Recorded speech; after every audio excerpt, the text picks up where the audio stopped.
Good morning students, welcome back to my channel study with अभिमान।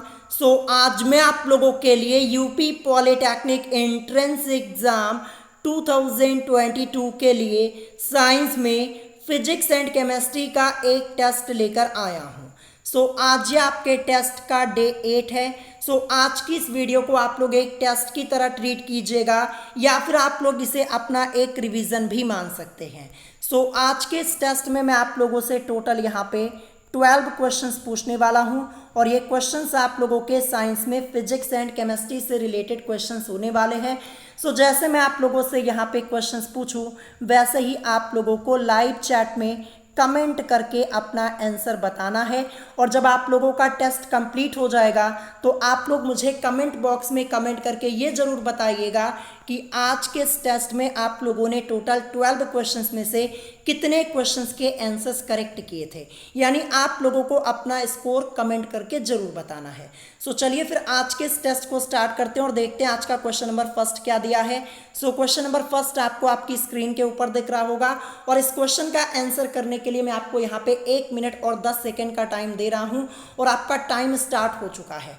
यहाँ पे question लिखा हुआ है कि एक विद्युत हीटर में 4 मिनट तक 3 एम्पियर की विद्युत धारा प्रवाहित होने पर 540 किलोजूल ऊष्मा उत्पन्न होती है।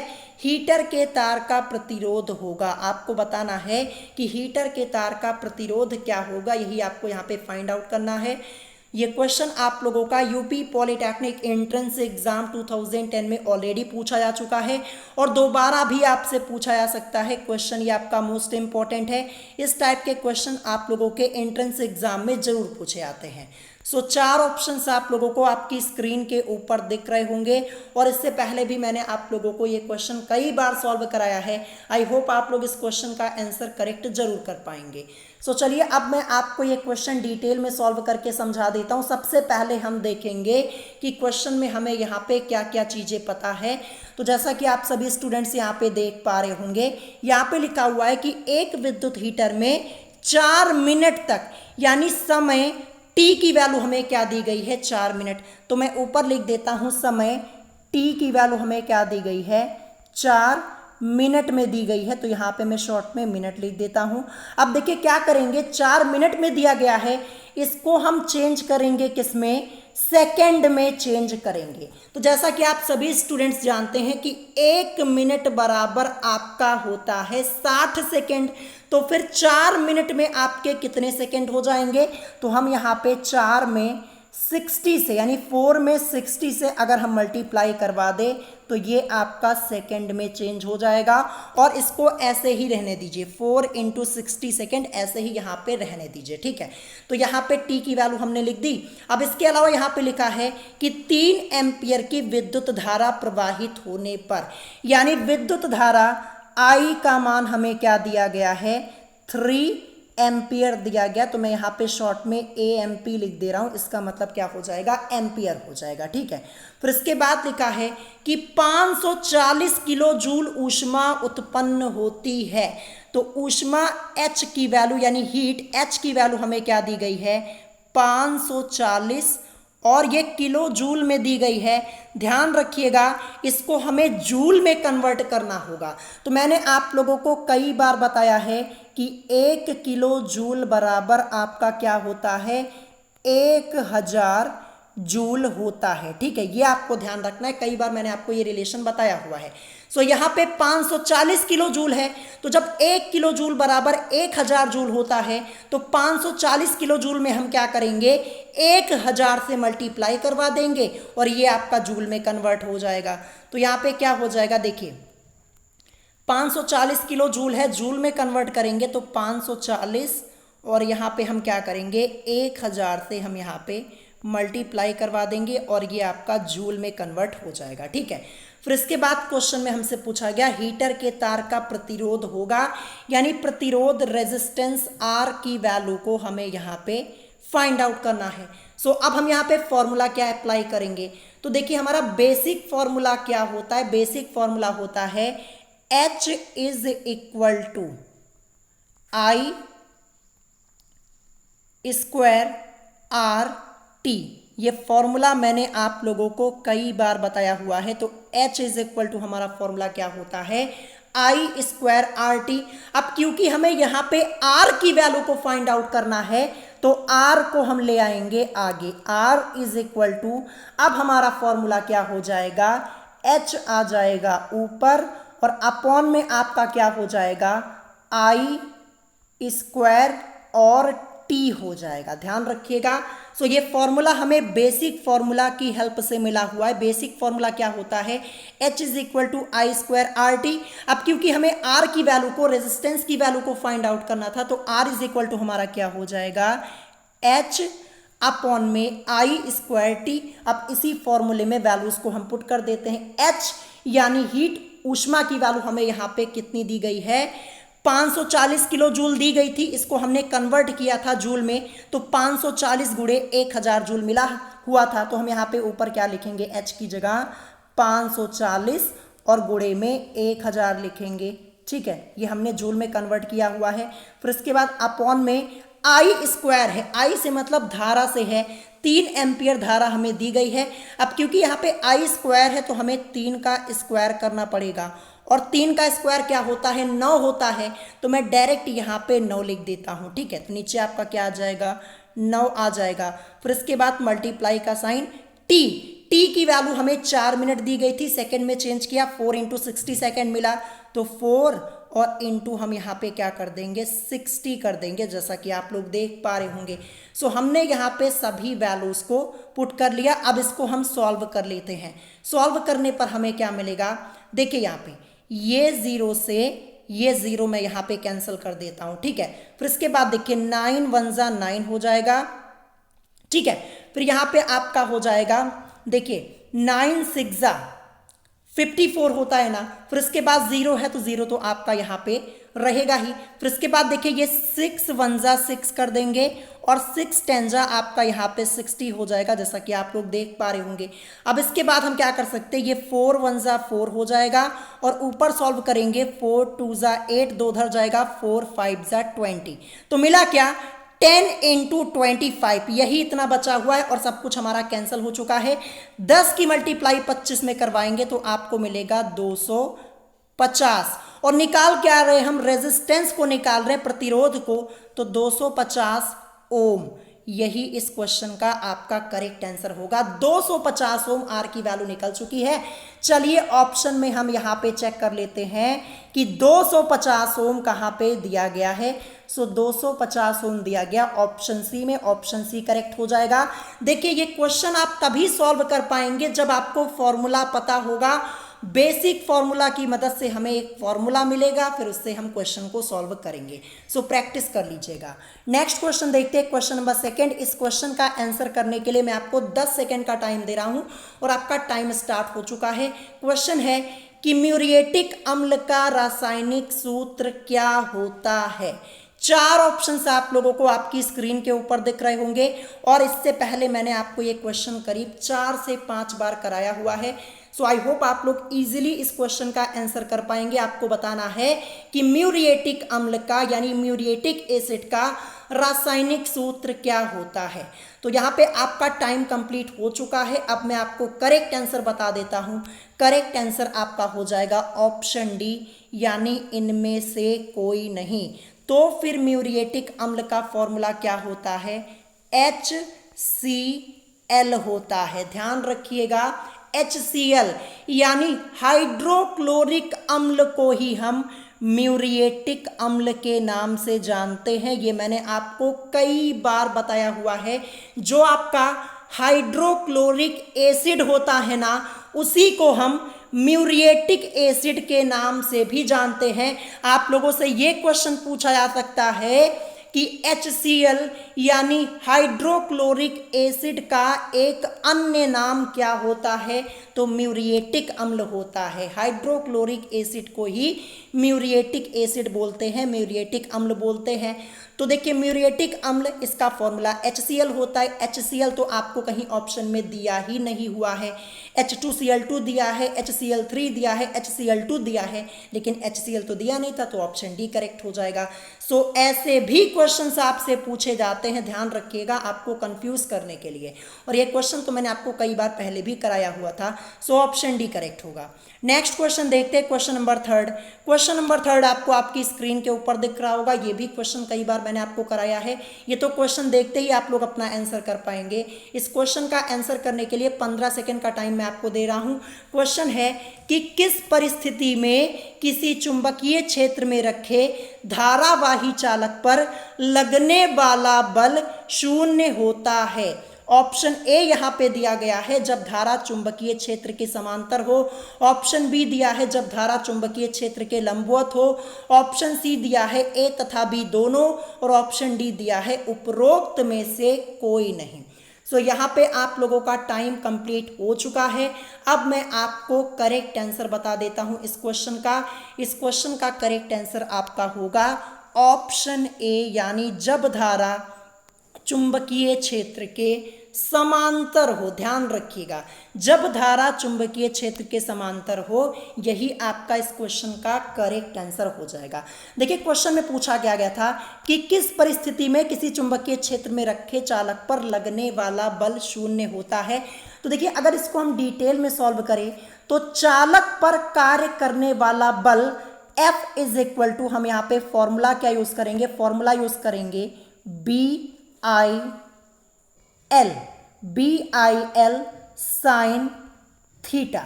ठीक है, अब क्योंकि यहाँ पे समांतर की बात हो रही है, जैसा कि आप लोग देख पा रहे होंगे, क्योंकि हमने यहाँ पे हमारा करेक्ट आंसर क्या हुआ था कि जब धारा चुंबकीय क्षेत्र के समांतर हो। तो जब समांतर की बात हो रही है तो थीटा की वैल्यू यहाँ पे क्या हो जाएगी, थीटा की वैल्यू को हम यहाँ पे 0 डिग्री लेंगे ना। तो जब यहाँ पे साइन थीटा में थीटा की जगह हम 0 पुट कर देंगे यहाँ पे, तो पूरा ये आपका पार्ट 0 हो जाएगा। चाहे b का मान कुछ भी दिया हो, i का मान कुछ भी दिया हो, चाहे l का मान दिया हो, उससे कोई फर्क नहीं पड़ता। जब यहाँ पे साइन थीटा की जगह हम 0 डिग्री पुट कर देंगे, साइन 0 हो जाएगा, वैल्यू 0 आएगी, और इसके पहले कोई भी मान दिया गया हो, जब मल्टीप्लाई कराएंगे तो 0 हो ही जाएगा। ये तो आप समझ पा रहे होंगे ना। तो इसीलिए यहाँ पे करेक्ट आंसर क्या होगा, जब धारा चुंबकीय क्षेत्र के समांतर हो। ध्यान रखिएगा, और ये फॉर्मूला भी आपको पता होना चाहिए कि F is equal to BIL sine theta होता है। ये फॉर्मूला आपको पता होना चाहिए। करेक्ट आंसर हमारा क्या हुआ था, जब धारा चुंबकीय क्षेत्र के समांतर हो। जब समांतर होगी तो थीटा का मान यहाँ पे 0 होगा। यहाँ पे साइन थीटा में हम थीटा की जगह क्या रखेंगे, 0 रखेंगे, और यहाँ पे हमें 0 मिल जाएगा। ठीक है, तो यहाँ पे आई होप आप लोग इस क्वेश्चन को समझ पाए होंगे। करेक्ट आंसर आपका ऑप्शन ए होगा, और लंबवत तो हो ही नहीं सकता, और ए तथा बी ये कभी पॉसिबल हो ही नहीं सकता, ये दोनों एक साथ हो ही नहीं सकता। ध्यान रखिएगा। सो ऐसे क्वेश्चंस आप लोगों से जरूर पूछे आते हैं, क्वेश्चन को अच्छे से प्रिपेयर कर लीजिएगा। नेक्स्ट क्वेश्चन देखते हैं, क्वेश्चन नंबर 4 क्या दिया है। सो क्वेश्चन नंबर 4 आपको आपकी स्क्रीन के ऊपर यहाँ पे दिख रहा होगा। ये आपका एक न्यूमेरिकल टाइप का क्वेश्चन है। इस क्वेश्चन का आंसर करने के लिए मैं आपको यहाँ पे 1 मिनट का टाइम दे रहा हूं। ये ट्रिकी क्वेश्चन है, अगर आप क्वेश्चन को समझ जाएंगे ना तो इस क्वेश्चन में पेन भी चलाने की जरूरत नहीं है, तुरंत आप आंसर कर देंगे।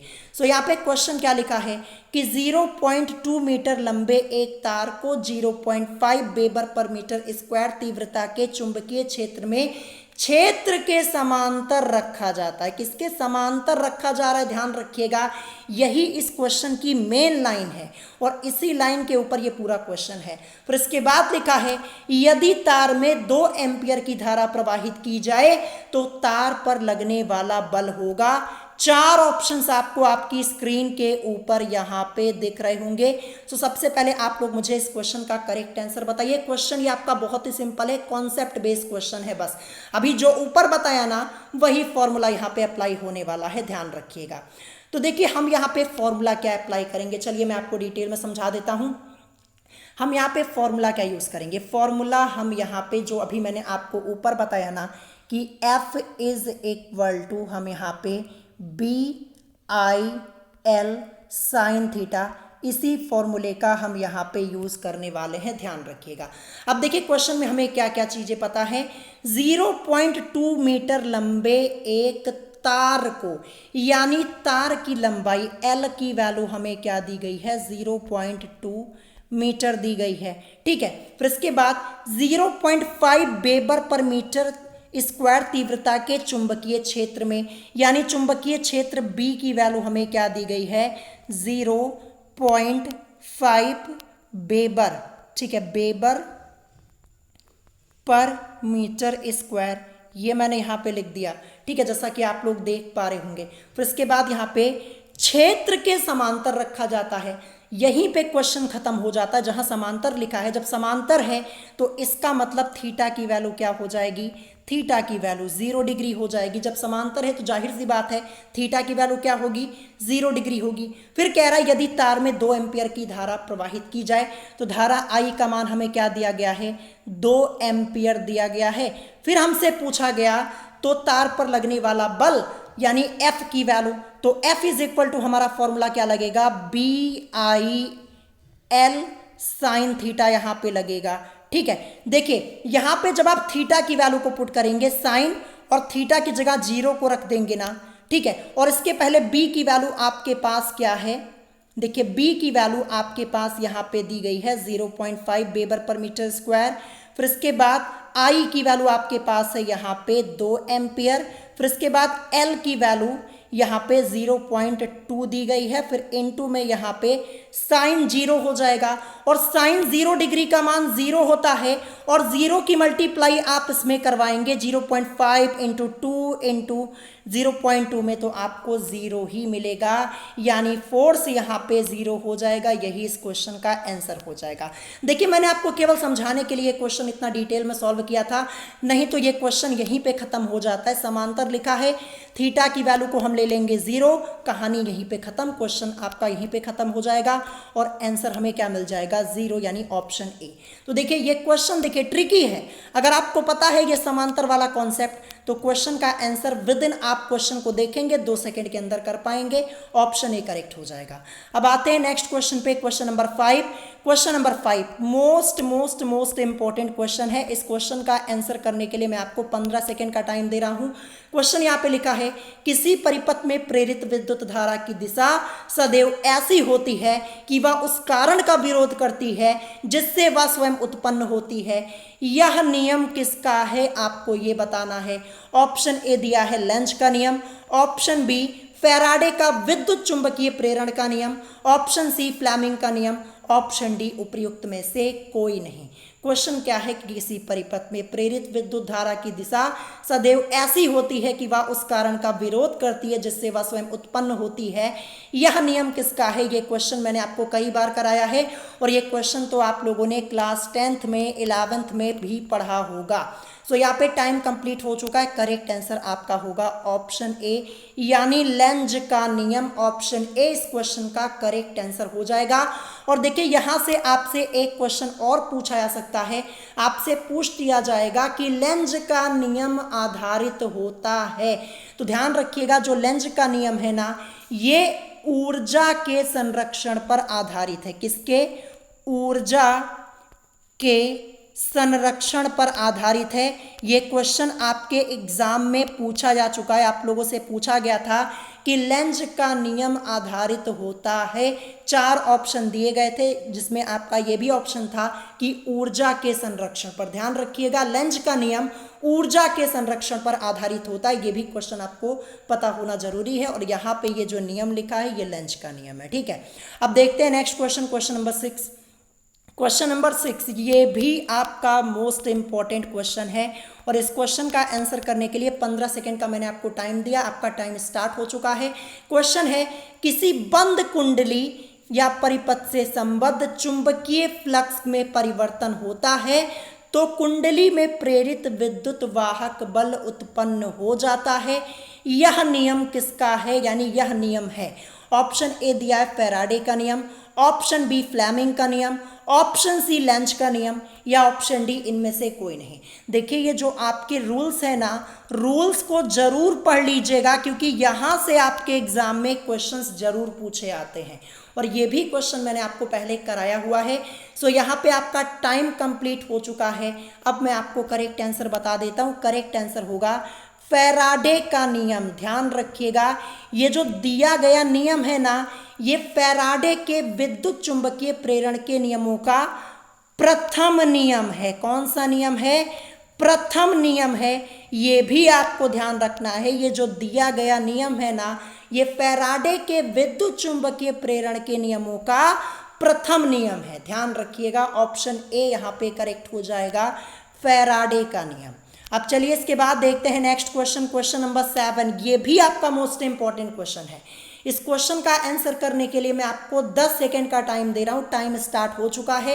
क्वेश्चन को पढ़िए, यहाँ पे ऑप्शन पढ़िए और अपना आंसर बताइए। सो क्वेश्चन लिखा है कि कार्बनिक यौगिकों की अधिक संख्या होने का कारण क्या है, ये आपको बताना है। ऑप्शन ए दिया है कार्बन की अधिक क्रियाशीलता, ऑप्शन बी कार्बन की परिवर्ती संयोजकता, ऑप्शन सी कार्बन परमाणुओं के आपस में जुड़कर श्रृंखलाएं बनाने की क्षमता, ऑप्शन डी दिया है कार्बन की सहसंयोजक यौगिक बनाने की क्षमता। सो यहाँ पे आपका टाइम कंप्लीट हो चुका है। करेक्ट आंसर मैं आपको बता देता हूँ, कई बार क्वेश्चन कराया है, ऑप्शन सी करेक्ट होगा। देखिए, कार्बन परमाणुओं के आपस में जुड़कर श्रृंखलाएं बनाने की क्षमता, यही यहाँ पे कारण हो जाएगा कार्बनिक यौगिकों की अधिक संख्या होने का। यानी कार्बनिक यौगिकों की अधिक संख्या होने का कारण क्या है कि कार्बन परमाणुओं के आपस में जुड़कर श्रृंखलाएं बनाने की क्षमता। ध्यान रखिएगा, ऑप्शन सी करेक्ट होगा। नेक्स्ट क्वेश्चन देखते हैं, क्वेश्चन नंबर 8।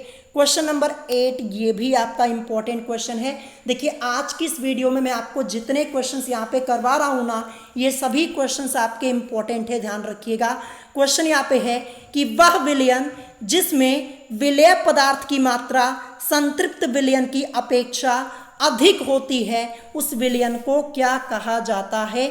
4 ऑप्शंस आपको आपकी स्क्रीन के ऊपर दिख रहे होंगे। और ये भी क्वेश्चन मैंने आपको करीब 2 बार कराया है। जब मैं आप लोगों को इम्पोर्टेंट क्वेश्चन आंसर की सीरीज करवा रहा था, वहाँ पे मैंने आपको करवाया हुआ था। इस क्वेश्चन का आंसर करने के लिए मैं आपको 10 सेकेंड का टाइम दे रहा हूँ। और देखिए, क्वेश्चन इंपॉर्टेंट है, आपसे पूछा जा सकता है। ध्यान रखिएगा। सो आपका यहाँ पे टाइम कंप्लीट होने वाला है। अब मैं आपको क्वेश्चन नंबर 8 का करेक्ट आंसर यहाँ पे बता देता हूँ।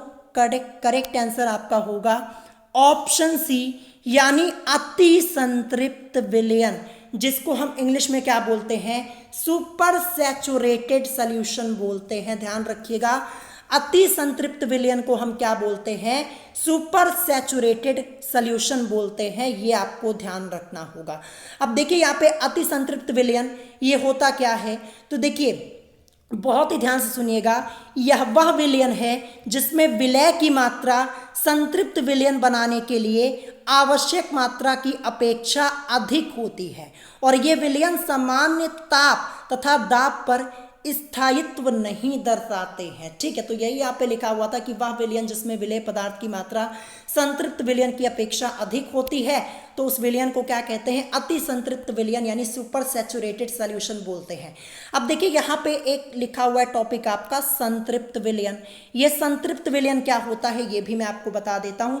देखिए, संतृप्त विलयन को हम इंग्लिश में बोलते हैं सैचुरेटेड सॉल्यूशन। तो ध्यान से सुनिएगा, वह विलयन जिसमें निश्चित ताप पर विलेय की और अधिक मात्रा नहीं घोली जा सकती है, ये विलयन संतृप्त विलयन कहलाता है, यानी सैचुरेटेड सॉल्यूशन कहलाता है। ये भी आपसे पूछा जा सकता है, ध्यान रखिएगा। सो ऑप्शन सी यहाँ पे करेक्ट आंसर होगा आपका। नेक्स्ट क्वेश्चन देखते हैं, क्वेश्चन नंबर 9। क्वेश्चन नंबर 9 ये आपका एक न्यूमेरिकल टाइप का क्वेश्चन है, सिंपल सा क्वेश्चन है। इस क्वेश्चन का आंसर करने के लिए मैं आपको यहाँ पे 45 सेकेंड का टाइम दे रहा हूँ। 2003 के एंट्रेंस एग्जाम में क्वेश्चन पूछा गया था। क्वेश्चन यहाँ पे लिखा है कि वायु के सापेक्ष जल तथा कांच के अपवर्तनांक क्रमशः 4/3 तथा 3/2 हैं। कांच का जल के सापेक्ष अपवर्तनांक क्या होगा, ये आपको यहाँ पे बताना है। देखिए, ये इस टाइप के क्वेश्चंस आपके एग्जाम में पूछे आते हैं। मैंने क्वेश्चन पहले ही आपको कराया हुआ है, तो चलिए मैं आपको ये क्वेश्चन डिटेल में सॉल्व करके समझा देता हूँ। क्या लिखा है, वायु के सापेक्ष जल का, सबसे पहले जल का देखिए, यहाँ पे वायु के सापेक्ष जो जल का अपवर्तनांक दिया है वो 4/3 दिया है। वायु के सापेक्ष जल का ना, तो यहाँ पे हम क्या लिखेंगे, हम लिखेंगे AN और W देखिए ए से मतलब एयर, एन से मतलब यहाँ पे आपका अपवर्तनांक हो जाएगा और डब्ल्यू से मतलब वाटर यानी जल हो जाएगा। यानी वायु के सापेक्ष जल यानी ANW, तो वायु के सापेक्ष जल का अपवर्तनांक हमें 4/3 दिया गया, तो इसको हम लिख देते हैं 4/3, ये मैंने यहां पे लिख दिया। इसके अलावा देखिए वायु के सापेक्ष अब कांच का अपवर्तनांक क्या दिया है, 3/2 दिया है। तो वायु के सापेक्ष कांच की बात हो रही है, तो ए से हो जाएगा एयर, एन से हो जाएगा यहाँ पे अपवर्तनांक, और कांच की बात हो रही है, कांच को इंग्लिश में ग्लास बोलते हैं, तो जी लिखेंगे ANG। इसकी वैल्यू हमें क्या दी गई है, 3/2 दी गई है। फिर हमसे पूछा गया कांच का जल के सापेक्ष अपवर्तनांक क्या होगा, यानी हमें यहाँ पे WNG को निकालना है। तो WNG इज इक्वल टू आपका यहाँ पे क्या हो जाएगा, ANG, और अपॉन में आपका क्या हो जाएगा ANG, रुकिए मैं यहाँ पे थोड़ा सही से इसको लिख देता हूँ, जी को ANG, और अपॉन में आपका ANW हो जाएगा। तो ANG की वैल्यू हमारे पास 3/2 और अपॉन में ANW की वैल्यू हमारे पास 4/3 है। ये कर लिया। अगले स्टेप में देखिएगा, बहुत ही ध्यान से समझिएगा, ऊपर आपका 3/2 ये तो है ही, जब इसको हम ऊपर भेजेंगे, ये जो आपका हर में यहाँ पे है 4/3, इसको भेजेंगे तो ऊपर जाके ये मल्टीप्लाई में हो जाएगा और पलट जाएगा, 3 ऊपर आ जाएगा और 4 आपका नीचे हो जाएगा। बस मल्टीप्लाई करवा लीजिए, 3 3 जा 9 और यहाँ पे 2 4 जा 8, 9/8 यही इस क्वेश्चन का आपका करेक्ट आंसर होगा। चलिए ऑप्शन में चेक करते हैं 9/8 कहाँ दिया है। सो 9/8 आपका दिया है ऑप्शन ए में, ऑप्शन ए करेक्ट हो जाएगा। सिंपल सा क्वेश्चन था, ऐसे क्वेश्चन तो आप लोगों ने बहुत बार सॉल्व किए होंगे और मैंने आपको लगभग सभी क्वेश्चन करा दिए इस टाइप के। अब देखते हैं next question, question number 10। Question number 10 आपको बताना है कि निम्नलिखित में से कौन सा मिलान गलत है। इस क्वेश्चन का आंसर करने के लिए मैं आपको यहाँ पे 10 सेकेंड का टाइम दे रहा हूँ। तो देखिए ऑप्शन ए में एंटीमोनी का यहाँ पे जो लैटिन नेम लिखा है स्टैनम लिखा है, सिल्वर यानी चांदी का लैटिन नेम अर्जेंटम लिखा है, टंगस्टन का लैटिन नेम वोल्फ्राम लिखा है, और लोहा यानी आयरन का लैटिन नेम फेरम यहाँ पे लिखा हुआ है।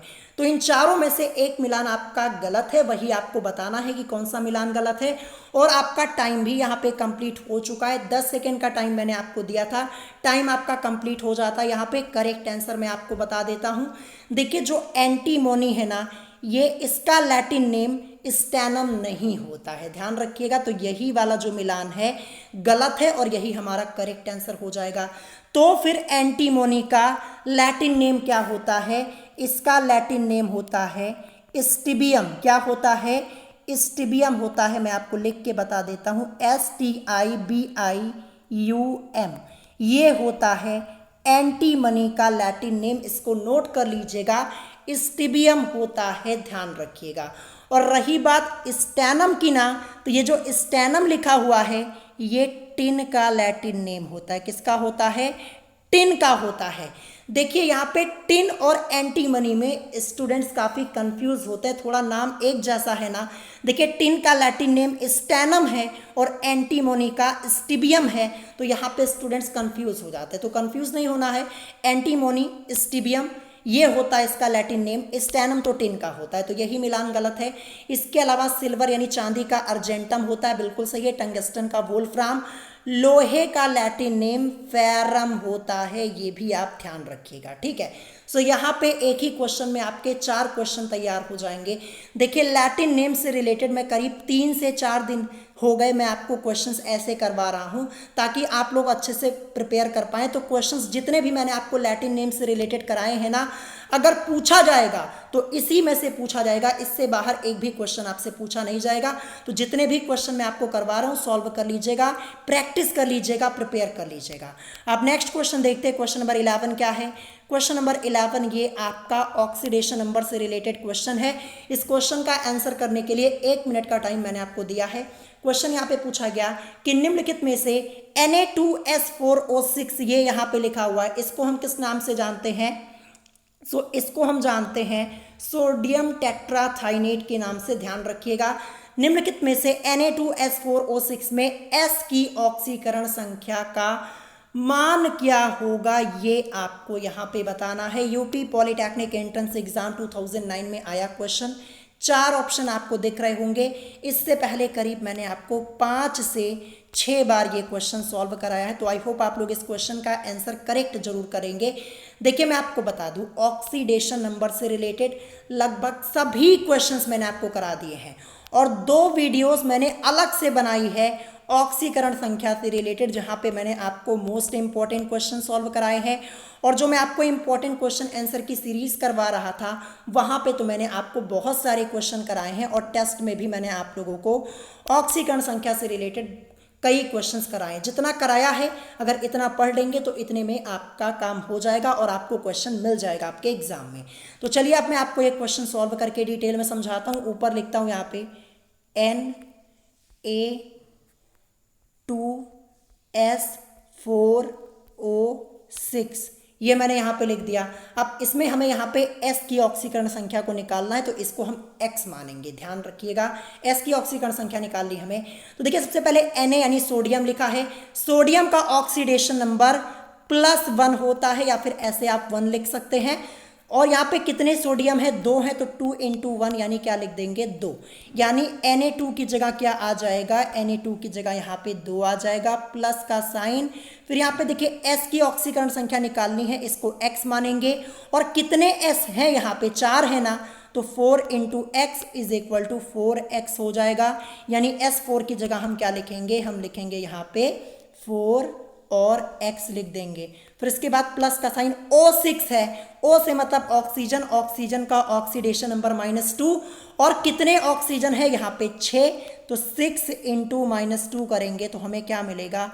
-12 मिलेगा। अब देखिए ये -12, ये प्लस लगाए ऊपर, प्लस माइनस मिलके माइनस हो जाएगा, यानी ऊपर से प्लस का साइन हटेगा और यहाँ पे -12 आ जाएगा और = 0 होगा, क्योंकि Na2S4O6 के ऊपर यहाँ पे कोई चार्ज नहीं लगा है। अब आगे सॉल्व करेंगे। देखिए 4X ऐसे रहने दीजिए।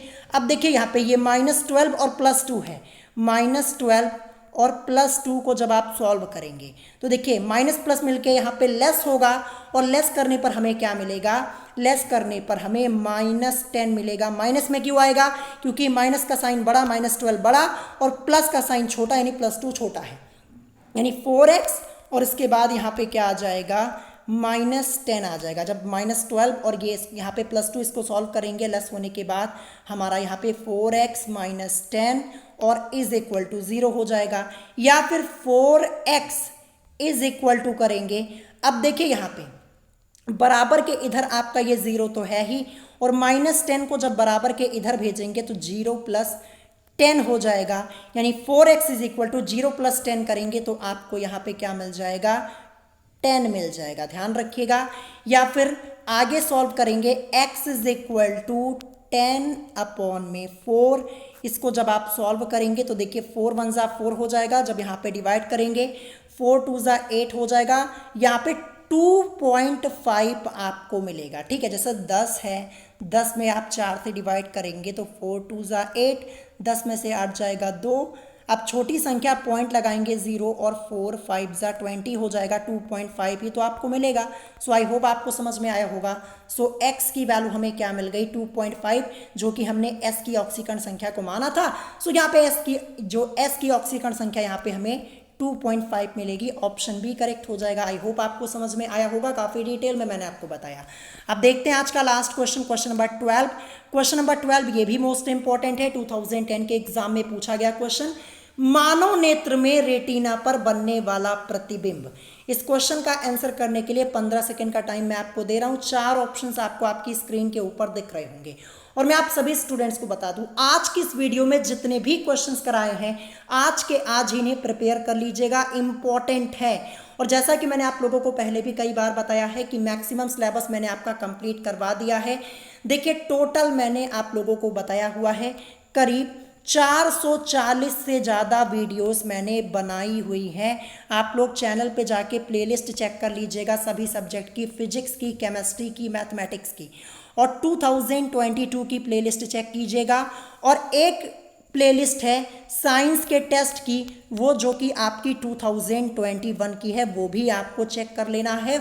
और जितने भी टेस्ट लिए हैं सब एक बार देख लीजिएगा, क्योंकि टेस्ट में मैं आपको मोस्ट इंपॉर्टेंट क्वेश्चन करवाता हूँ, वहाँ से आपको कई क्वेश्चंस मिलेंगे आपके एग्जाम में। तो सब मिला करके 440 से ज़्यादा वीडियोस हैं। अगर इतना आप लोगों ने पढ़ लिया है तो आपका एंट्रेंस एग्ज़ाम इजीली क्वालिफाई हो जाएगा, कोई भी प्रॉब्लम आपको नहीं होगी। जो स्टूडेंट मुझसे स्टार्टिंग से अपनी स्टडी कर रहा है उन स्टूडेंट्स ने तो ये तो इतना कंप्लीट कर ही लिया होगा, ठीक है। सो यहाँ पे अब मैं आपको इस क्वेश्चन का करेक्ट आंसर बता देता हूँ। क्वेश्चन नंबर 12 का करेक्ट आंसर आपका क्या हो जाएगा? करेक्ट आंसर होगा ऑप्शन बी, यानी उल्टा होता है परंतु सीधा दिखाई देता है। यानी मानव नेत्र में रेटिना पर बनने वाला जो प्रतिबिंब होता तो उल्टा है, यानी उल्टा होता है परंतु क्या होता है? सीधा दिखाई देता है। ऑप्शन बी करेक्ट होगा। सो आज के इस टेस्ट में टोटल 12 क्वेश्चंस मैंने आपसे पूछे थे। मुझे बताइएगा आप लोग कमेंट करके कि 12 क्वेश्चंस में से आप लोगों ने कितने क्वेश्चंस के आंसर्स करेक्ट किए थे। और वैसे तो मुझे पता है कि किसने यहाँ पे कितना करेक्ट किया, लेकिन फिर भी मैं आपसे पूछ रहा हूँ, ऑनेस्टी के साथ बताइएगा। और अगर आज की इस वीडियो में आपको कोई बात नहीं समझ में आई हो तो आप मुझसे कमेंट करके पूछ सकते हैं। अगर वीडियो पसंद आई हो वीडियो को लाइक करना मत भूलिएगा, और साथ ही साथ हमारे चैनल स्टडी विद अभिमान को सब्सक्राइब करना मत भूलिएगा। सो आज की वीडियो में इतना ही, मिलेंगे नेक्स्ट वीडियो में। Thanks for watching.